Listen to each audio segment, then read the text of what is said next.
Hello बच्चों, मैं स्मिता विजयलवान स्वागत करती हूँ आपका आईसीटी वर्चुअल क्लासरूम में। आशा करती हूँ आप सभी स्वस्थ होंगे और अच्छे से अपनी पढ़ाई कर रहे होंगे। बच्चों, आज हम पढ़ने जा रहे हैं क्लास 12 की केमिस्ट्री और क्लास 12 केमिस्ट्री में हमारा चैप्टर चल रहा था केमिकल काइनेटिक्स। तो आज इसी को हम आगे कंटिन्यू करेंगे। अब ये केमिकल काइनेटिक्स चैप्टर जो है, हमने इसके सारे टॉपिक्स लगभग कवर कर लिए हैं।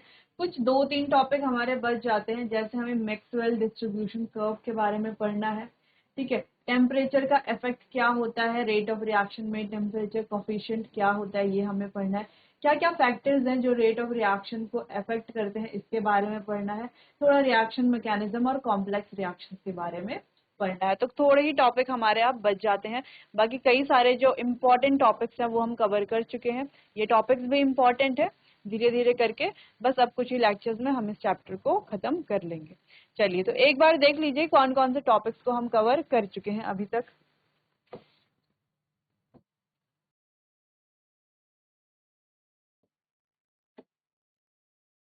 चलिए, तो कोलिजन थ्योरी की बात हमने कर ली थी। इसको क्या क्या फैक्टर्स, इसके क्या फैक्टर्स हैं जो इफेक्टिव कोलिजन के लिए जरूरी है, वो दोनों फैक्टर्स हमने पढ़ लिए थे। साथ ही एंडोथर्मिक और एक्सोथर्मिक देख लिया था। दो फैक्टर देख लिए थे, एनर्जी फैक्टर और ओरिएंटेशन फैक्टर। फिर टेम्परेचर का क्या इफेक्ट होता है रेट ऑफ रिएक्शन में, इसको हम पढ़ चुके थे, जिसको आर्नियस इक्वेशन से हमने समझा था। ठीक है, क्या होती है equation, K is equals to A E minus E A by are T, E की power minus E A by are T. फिर इसका लॉग वाला हमने सॉल्व किया था, क्या था, l n k is equals to natural log of a minus E A by are t. और इसको लॉग बेस 10 की फॉर्म में लिखेंगे तो कुछ इस तरीके से लिखेंगे। स्लोप आएगी यहाँ पर minus E A by r, और यहाँ पर स्लोप आएगी लॉग की फॉर्म में लिखते हैं तो स्लोप आती है minus E A by 2.303 R. ठीक, चलिए, बाकी ये हमने इसको सॉल्व करके एक फॉर्मूला निकाला था, log k2 by k1 is equals to E A by 2.303 R, 1/t1 minus 1/t2। चलिए, इससे रिलेटेड हमने एक क्वेश्चन भी कर लिया था इस तरीके से। ठीक है, तो काफी सारे टॉपिक्स हमने कवर कर लिए थे। तो आज हमें पढ़ना है मैक्सवेल डिस्ट्रीब्यूशन कर्व।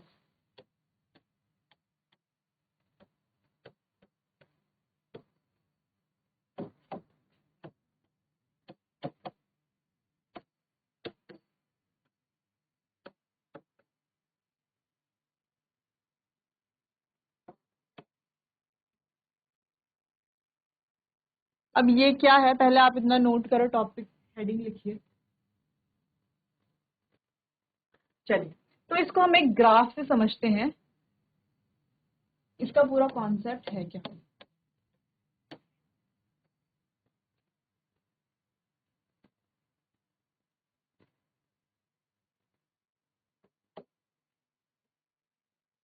तो इधर से हम लिखेंगे फ्रैक्शंस ऑफ मॉलिक्यूल,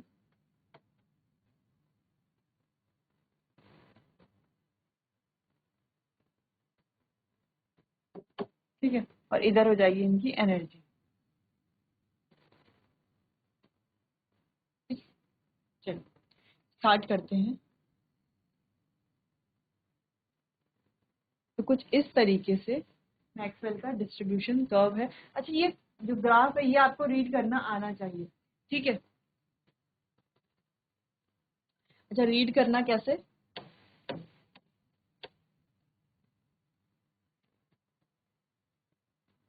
ठीक है, रीड करना कैसे, यानी कि इतने मॉलिक्यूल्स पर एनर्जी इतनी है।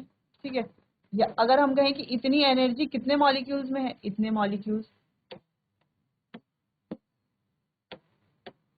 अगर हम कहें इतनी एनर्जी तो यहाँ पर इतने मॉलिक्यूल्स, अगर हम कहें इतने मॉलिक्यूल्स तो इतनी एनर्जी। ठीक है, तो इस तरीके से, ये तो हमें पता है, ये तो खैर हमें यहाँ पर नहीं देखना।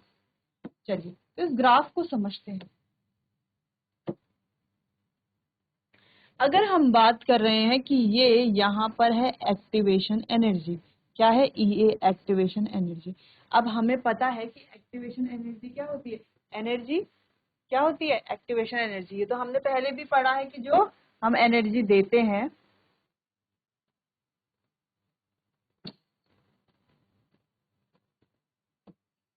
चलो,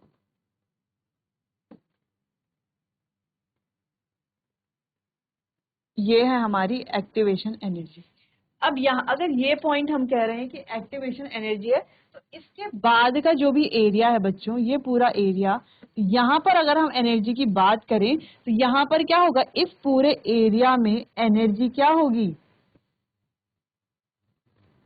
ग्रेटर देन या तो इक्वल टू किसके, एक्टिवेशन एनर्जी के। तो ये जो पूरा एरिया है यहाँ पर एनर्जी ज्यादा होगी एक्टिवेशन एनर्जी से, ठीक है। तो यहाँ पर अगर एनर्जी ज्यादा है यानी कि यहाँ पर चांसेस भी ज्यादा होंगे।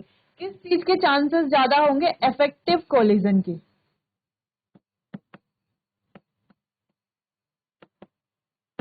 है ना। यहाँ पर इफेक्टिव कोलिजन के भी चांसेस ज्यादा होंगे। यहाँ पर कुछ टेम्परेचर ले लिया हमने T1, ठीक है। इस टेम्परेचर पर इस तरीके से कर्व आता है। अगर हमने कहा ये हमारा पॉइंट है एक्टिवेशन एनर्जी, तो इसके बाद के जो भी पॉइंट्स होंगे वो क्या होंगे, वो एनर्जी क्या होगी, ग्रेटर होगी ना एक्टिवेशन। अच्छा, इसके बाद की एनर्जी ज्यादा ही तो होगी, इससे पहले की एनर्जी क्या होगी, इससे कम होगी। इसके बाद की एनर्जी क्या होगी, इससे ज्यादा होगी, ठीक।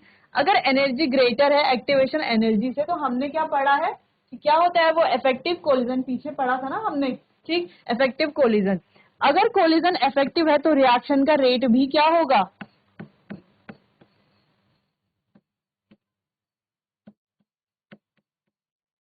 रेट ऑफ रिएक्शन भी क्या होगा, ज्यादा होगा। अगर इफेक्टिव कोलिजन ज्यादा है तो रिएक्शन का रेट भी क्या होगा, ज्यादा होगा। सिंपल एक बात हम यहां से कह सकते हैं कि जो रेट है वो डायरेक्टली प्रोपोर्शनल है इफेक्टिव कोलिजन के,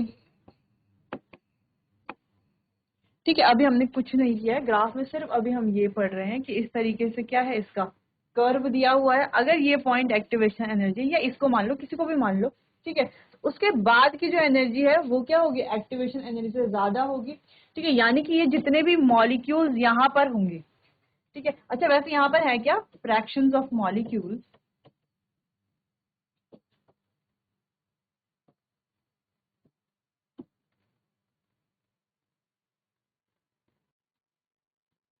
ये क्या शो कर रहा है, फ्रैक्शन ऑफ मॉलिक्यूल्स, या हम कह सकते हैं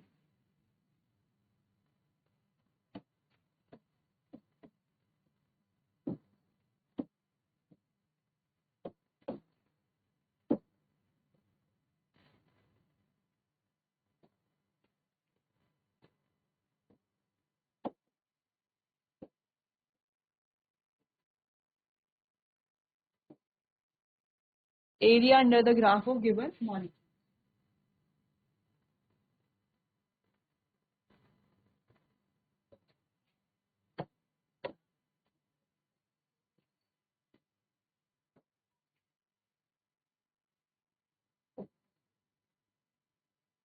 इसको पूरा ऐसे लिख सकते हैं हम, ये जो एरिया है ग्राफ के अंडर,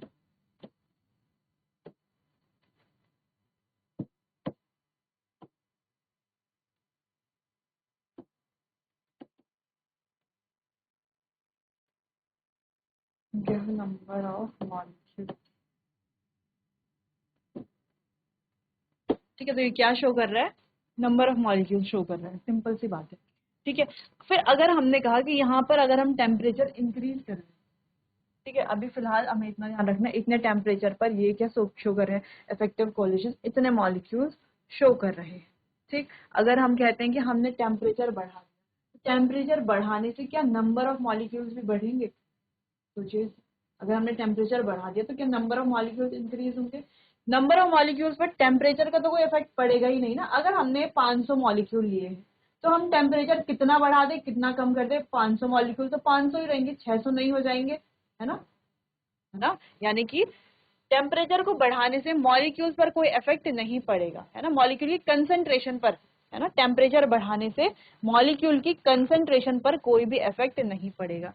तो अगर हमने कहा कि हमने यहाँ पर टेम्परेचर इंक्रीज कर दिया, 10 डिग्री से इंक्रीज कर दिया, ठीक है, तो इंक्रीज करने के बाद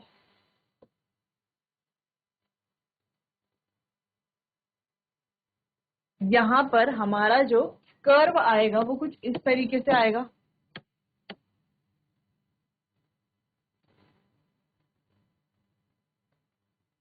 ठीक है। मान लो कुछ इस तरीके से कर्व आया है। अब इसकी जो पीक है वो किससे कम आएगी, T1 से कम आएगी, तो ये है हमारा T2, अब अगर हम इतना देखें टेम्परेचर बढ़ाने से हुआ क्या, अगर हम इस एक्टिवेशन एनर्जी को पूरा ऐसे देखें, अब टेम्परेचर बढ़ाने से क्या हुआ,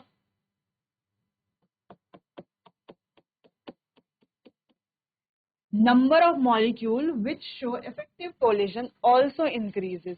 यानी कि टेम्परेचर को बढ़ाने से हुआ क्या, पीक तो कम ही है लेकिन जो इफेक्टिव कोलिजन शो करने वाले मॉलिक्यूल्स हैं उनका नंबर इंक्रीज हो गया। देखो पहले तो सिर्फ इतना ही इफेक्टिव कोलिजन शो कर रहे थे, इतने मॉलिक्यूल, अब इतने मॉलिक्यूल और इफेक्टिव कोलिजन क्या कर रहे हैं, शो कर रहे हैं। यानी कि टेम्परेचर बढ़ाने से, देखो T2 क्या है, ज्यादा है T1 से, तो अगर टेम्परेचर इंक्रीज हुआ है, ठीक है, तो इफेक्टिव कोलिजन भी क्या हुए होंगे,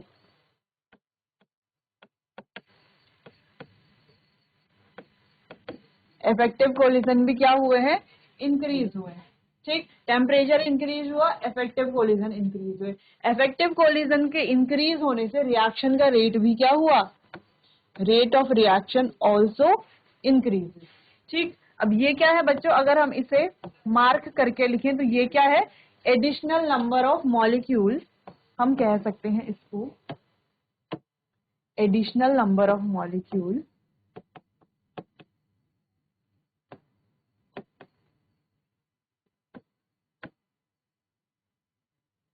molecules which shows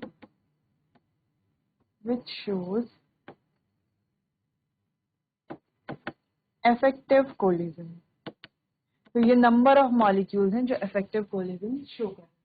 तो जो मैक्सवेल का डिस्ट्रीब्यूशन कर्व है उसमें ध्यान हमें सिर्फ इतना ही रखना है कि देखो पहली पीक देखो कहां पर आ रही है, दूसरी पीक कितने नीचे आ रही है, ठीक? लेकिन क्या हो रहा है, जैसे टेम्परेचर बढ़ रहा है ना, टेम्परेचर जब बढ़ेगा तो नंबर ऑफ इफेक्टिव मॉलिक्यूल भी क्या हो रहे हैं, बढ़ रहे हैं। देखो जब टेम्परेचर कम था तो इफेक्टिव मॉलिक्यूल सिर्फ इतने ही थे, है ना, अब टेम्परेचर बढ़ गया तो नंबर ऑफ इफेक्टिव मॉलिक्यूल्स भी बढ़ गए। तो सिर्फ मैक्सवेल के डिस्ट्रीब्यूशन कर्व में हमें ध्यान इतना रखना है कि टेम्परेचर के बढ़ने पर इफेक्टिव कोलिजन बढ़ रहे हैं, यानी कि जो मॉलिक्यूल इफेक्टिव कोलिजन शो करते हैं वो बढ़ रहे हैं, इफेक्टिव कोलिजन भी बढ़ रहा है। इफेक्टिव कोलिजन अगर बढ़ रहा है तो क्या होगा, रेट रिएक्शन का क्या होगा, बढ़ेगा। ठीक, इफेक्टिव कोलिजन के बढ़ने से रिएक्शन का रेट जो है वो भी बढ़ रहा है। चलिए, तो सिंपल इतनी सी बात ही हमें यहाँ पर याद रखनी है। अच्छा, ये जो फ्रैक्शन ऑफ मॉलिक्यूल्स है ना, जो हम इन बात कर रहे हैं, ये जो मॉलिक्यूल्स हैं, ये फ्रैक्शन ऑफ मॉलिक्यूल्स है, इसे हम किससे शो करते थे,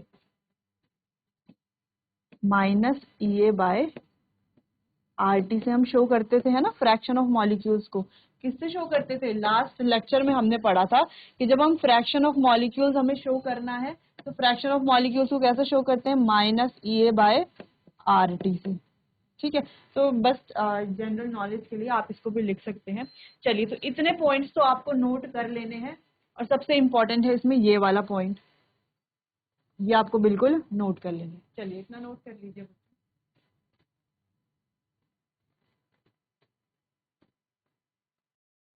अच्छा, अगर हम बात करें, ये वो फ्रैक्शन ऑफ मॉलिक्यूल्स हैं जिनकी एनर्जी क्या है, ग्रेटर देन या इक्वल्स टू क्या है, एक्टिवेशन एनर्जी है। सेम यहाँ पर भी ये क्या है, ये वो मॉलिक्यूल्स हैं जिनकी एनर्जी ग्रेटर देन और इक्वल्स टू क्या है, activation energy.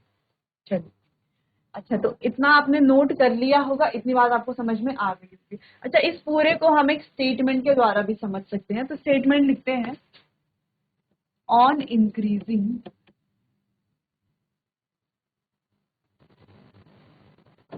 on increasing temperature,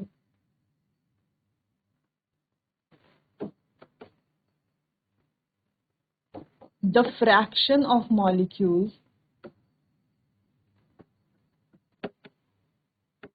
the fraction of molecules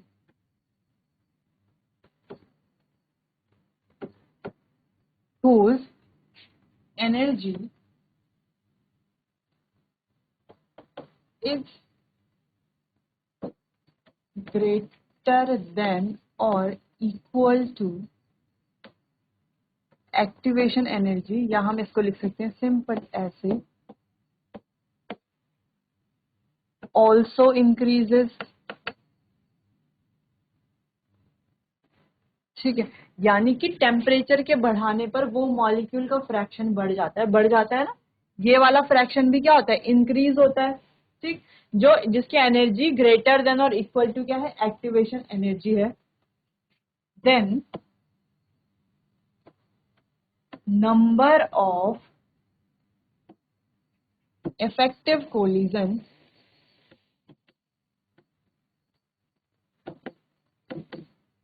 also increases। ठीक है, तो नंबर ऑफ इफेक्टिव कोलिजन्स भी क्या होंगे, इंक्रीज होंगी। सो द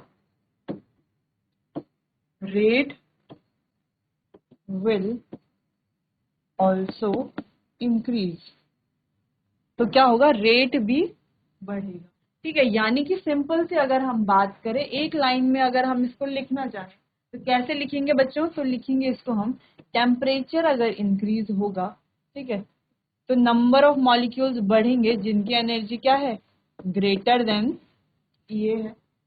इसकी वजह से इफेक्टिव कोलिजन्स बढ़ेंगे।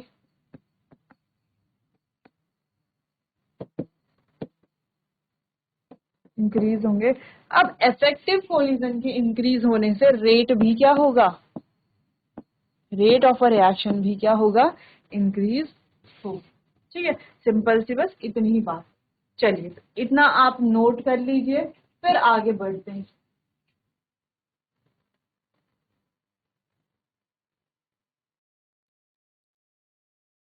तो हम यहाँ पर क्या कह सकते हैं कि रेट क्या है,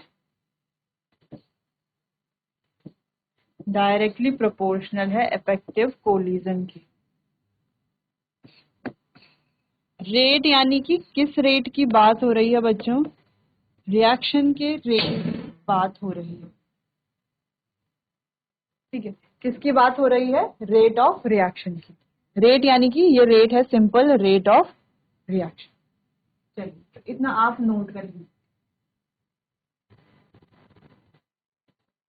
चलिए बच्चों, तो आज के लिए बस इतना ही। बाकी के कुछ टॉपिक्स जो हमारे अब बच जाते हैं उनको कंटिन्यू करेंगे अपने आने वाले अगले सेशन में।